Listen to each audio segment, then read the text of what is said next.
Good evening. नमस्कार दोस्तों। आज इलेक्ट्रो होम्योपैथी के लिए एक छोटा सा वीडियो मैं लेके आया हूँ फिर चैनल पे। आज लाइव क्लास तो है नहीं, अपनी बैच की थोड़ा टाइम था मेरे पास, तो उसके लिए आज हम एक सीरीज स्टार्ट कर रहा हूँ मैं इलेक्ट्रो होम्योपैथी की ऑर्गन की रेमेडी, ऑर्गन वाइज रेमेडी में। और ये फर्स्ट वीडियो आज आप लोगों के लिए मैं लाया हूँ ब्लड के ऊपर, कि ब्लड पे कौन कौन सी रेमेडी, ब्लड के कंपोजिशन पे कौन सी रेमेडी, और उसके साथ में क्या इलेक्ट्रिसिटी हम यूज़ कर सकते हैं जिससे जो हमारी रेमेडी है उसका इफेक्टिवनेस जो है वो इंक्रीज हो जाए। आप सब लोग इलेक्ट्रोपैथी से रिलेटेड अलग अलग वीडियो मेरे चैनल पे देखते ही हैं। मैं डेडिकेटेड वीडियो भी लगातार अपलोड करते रहता हूँ, और उसके अलावा आप देखेंगे कि मैं जो क्लास की वीडियो हैं जो मुझे लगता है इम्पोर्टेंट हैं, बाकी लोगों को भी जानने चाहिए, वो भी मैं पब्लिकली अवेलेबल करा देता हूँ। हालांकि क्लास की वीडियो प्राइवेट रहती है, लेकिन फिर भी इलेक्ट्रोपैथी के लिए इतना करना हमारे लिए बनता है। लास्ट वीडियो क्या हमें नहीं करना है इलेक्ट्रोपैथी करते हुए, वो मैंने बनाई थी। और क्या करना है इस पे एक वीडियो जल्दी ही आएगा। उसके दो तीन लोगों ने क्वेश्चन पूछे हैं मेरे से, पर्सनली मैसेज भी किया है, वो जल्दी आने वाला है। अब यहाँ हम बात करते हैं कि हमारे पास मेडिसिन एक्चुअल में है कौन सी। तो मेडिसिन तो हमारे पास कई हैं, लेकिन हम ब्लड की रेमेडी जो जो हम समझते हैं या जो हैं, वो ए ग्रुप की रेमेडीज हैं। A1, A2 और A3, ये तीनों मेडिसिन को हम as a blood remedy use करते हैं। ब्लड रेमेडी इनकी जो A1, A2 और A3, ये तीन मेडिसिन हम देखते हैं कि ये अपनी ब्लड की रेमेडी है।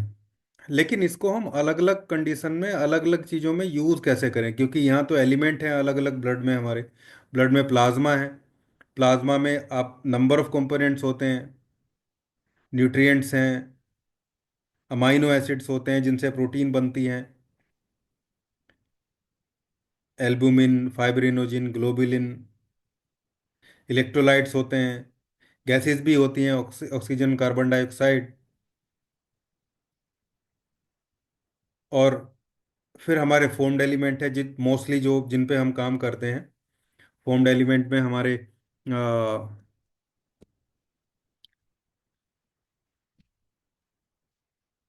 RBC, WBC और प्लेटलेट्स। तो पहले तो ये तीन फोम्ड एलिमेंट हैं, इन पे हमारी कौन सी रेमेडी काम करेगी, पहले तो यही हमें जान लेना है। उसके बाद फिर ब्लड को कैरी करने वाले जो अपने वेसल्स हैं, ब्लड वेसल्स हैं, उन पे भी हमारी रेमेडी काम करती है। वहाँ कौन सी रेमेडी काम करेगी वो भी हमें जान लेना चाहिए। तो पहले RBC की बात करते हैं, रेड ब्लड सेल, जो ऑक्सीजन कैरियर भी है और क्लोटिंग फैक्टर में भी इंपॉर्टेंट रोल प्ले करती है, RBC भी, प्लेटलेट्स भी। तो RBC पे जो हमारी रेमेडी है ए ग्रुप से, वो है A1 और A3, ये दोनों ही काम करते हैं। दोनों के सेम रिजल्ट आपको देखने को मिलेंगे। लेकिन अगर पेशेंट एनीमिक है, उसका ब्लड प्रेशर लो है, तो आपको A1 यूज करना है। लेकिन हीमोग्लोबिन कम है या कुछ और भी आपको RBC पे काम करना है और ब्लड प्रेशर लो नहीं है, तो आप A3 का सिलेक्शन वहां पे करिए। और इलेक्ट्रिसिटी कौन सी रहेगी या कौन सी रहनी चाहिए? इलेक्ट्रिसिटी बेस्ट जो इलेक्ट्रिसिटी है वो ब्लू इलेक्ट्रिसिटी है। वैसे तो सभी फोम्ड एलिमेंट पे ब्लू इलेक्ट्रिसिटी ही बेस्ट इलेक्ट्रिसिटी है, लेकिन रेड इलेक्ट्रिसिटी भी उतनी ही इफेक्टिव है। रेड इलेक्ट्रिसिटी का यूज भी आप तभी करेंगे जब पेशेंट का ब्लड प्रेशर कम लगता है हमें। ब्लड के कंपोजिशन को सुधारना है तो ब्लू इलेक्ट्रिसिटी सबसे अच्छी रेमेडी है।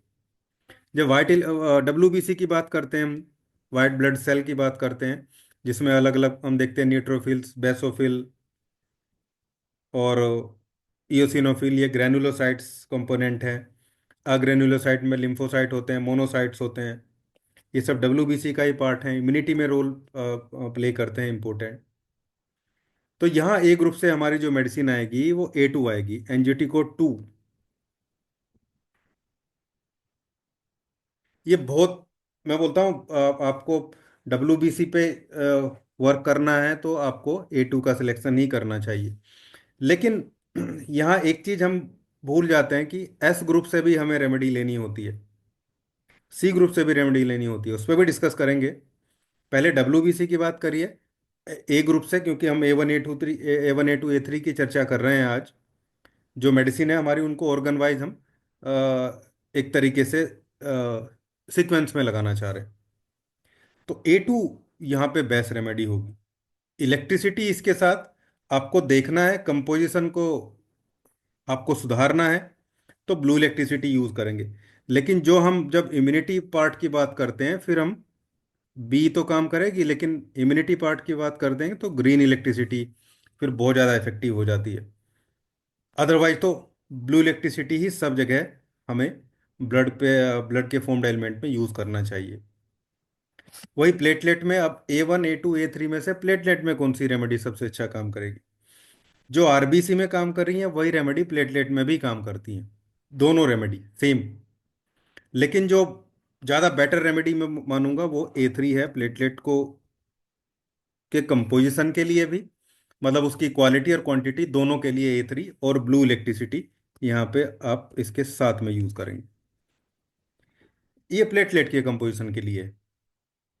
अब इनको कैरी करने के लिए, इनको पूरे हमारे जो बॉडी होती है उसमें सर्कुलेट करने के लिए हमारे पास आर्टरीज होती हैं,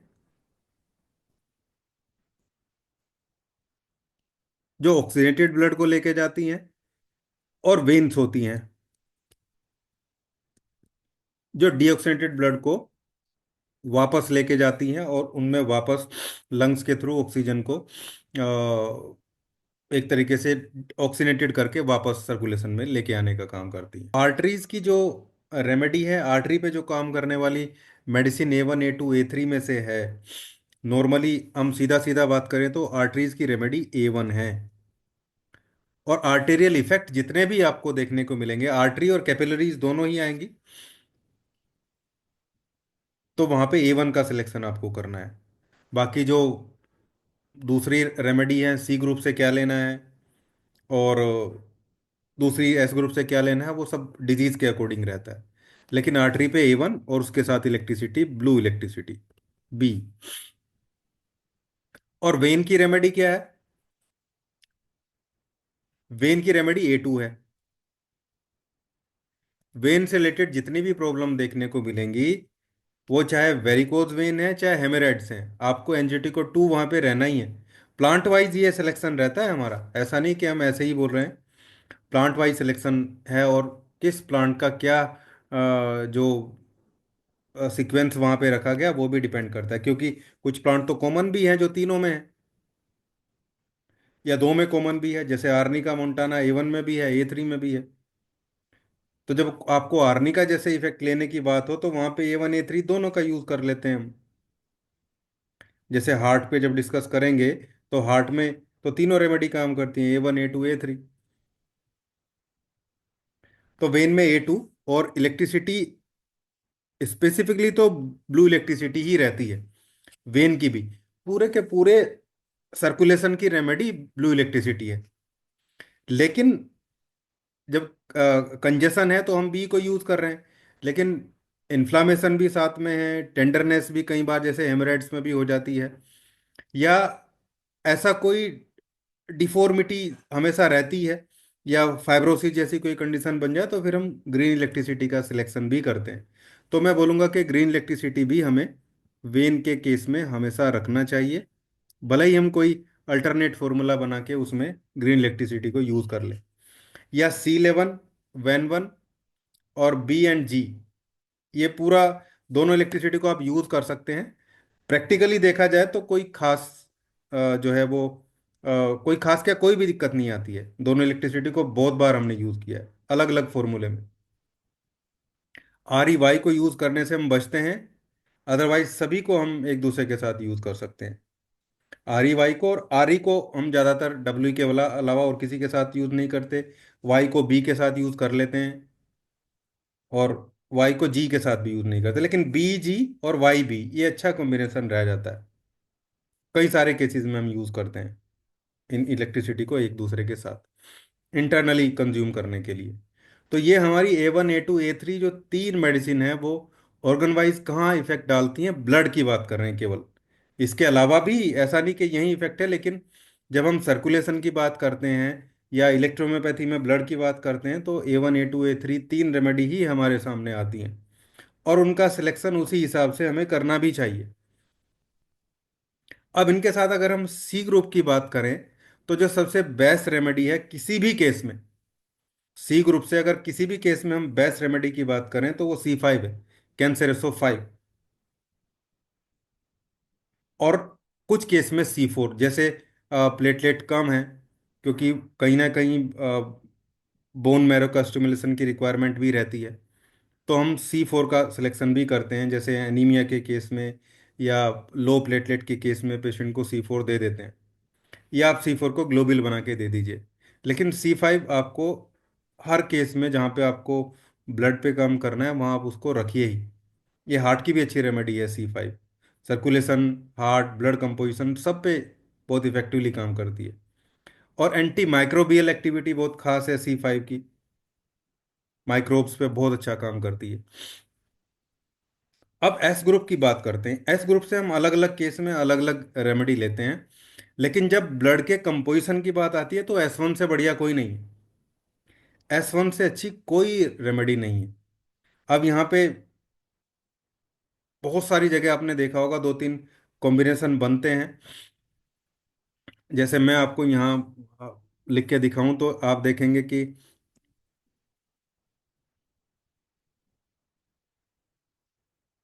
S1 और L1, इनके साथ A2,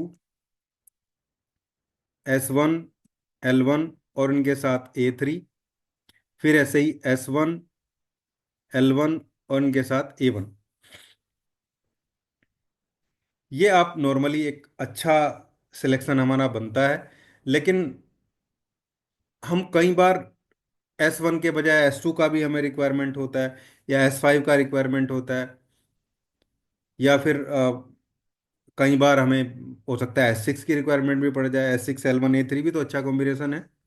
और मैं तो हमेशा ही बोलता हूँ कि L1 और A3 जब आप ऐड करते हैं किसी भी एस ग्रुप की मेडिसिन के साथ, S1 L1 A3, S2 L1 A3, S3 L1 A3, S5 L1 A3, S6 L1 A3, S10 L1 A3,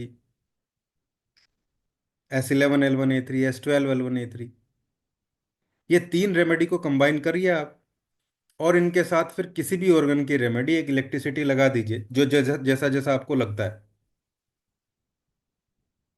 जैसे आंखों की प्रॉब्लम है, S12 L1 A3 कॉम्बिनेशन है। सी ग्रुप की रेमेडी कौन सी हम यूज करते हैं? C5। इलेक्ट्रिसिटी बी या डब्ल्यू आंखों के लिए, आप बना दीजिए फॉर्मूला अकॉर्डिंग टू पेशेंट की कंडीशन, डाइल्यूशन सेट कर दीजिए, यही फॉर्मूला काम करेगा, और कुछ ऐड करने की जरूरत नहीं है, चाहे कंजक्टिवाइटिस है और चाहे कैटरेक्ट है। S11 L1 A3 वोमिटिंग है, इवन एसिडिटी भी है, S11 L1 A3, और ब्लू इलेक्ट्रिसिटी ऐड कर दीजिए इसके साथ में, वर्टाइगो, वोमिटिंग, नोजिया, ये सब कंडीशन में काम करेगा। ऐसे ही S10 L1 A3, C group की मेडिसिन C10 ऐड कर दीजिए S10 के साथ, डब्ल्यू ऐड कर दीजिए, बी ऐड कर दीजिए।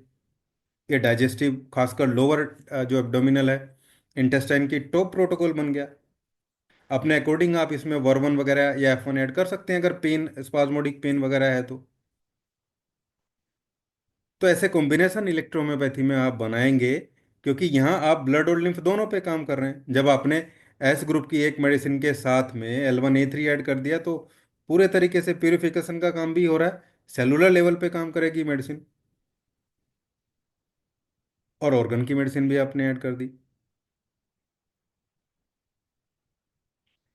तो ये जब आप मेडिसिन को समझ लेते हैं मेडिसिन को समझने के लिए उसके प्लांट की रिक्वायरमेंट भी होती है कि एक्चुअल में हम इसमें कौन से प्लांट पड़े हैं, उनकी डेप्थ नॉलेज है तो बहुत अच्छा वहाँ पे उसको समझने के लिए रहता है कि मेडिसिन को हम कैसे कहाँ यूज़ कर सकते हैं। क्योंकि सिर्फ इतना ही नहीं है, अब A2 के लिए कोई इतना थोड़ा ही आप इतना ही है जो मैंने बताया। A2 के बहुत सारे यूजेस हैं और भी प्लांट के अकॉर्डिंग। A1 के भी यूजेस हैं। जैसे हमारे पास S7 होता है, S7 RE को कितनी जगह आपने देखा होगा लो ब्लड प्रेशर के लिए। S7 मतलब S1 A1 और RE।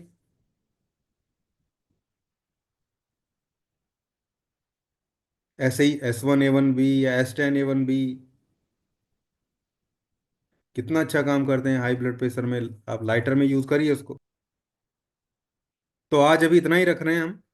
इलेक्ट्रोहोम्योपैथी में A1 A2 A3 का ब्लड पे क्या इफेक्ट है, ब्लड के कंपोजिशन पे क्या इफेक्ट है, और इनके साथ दूसरी कौन सी रेमेडी हम यूज कर सकते हैं या करते हैं। Good night.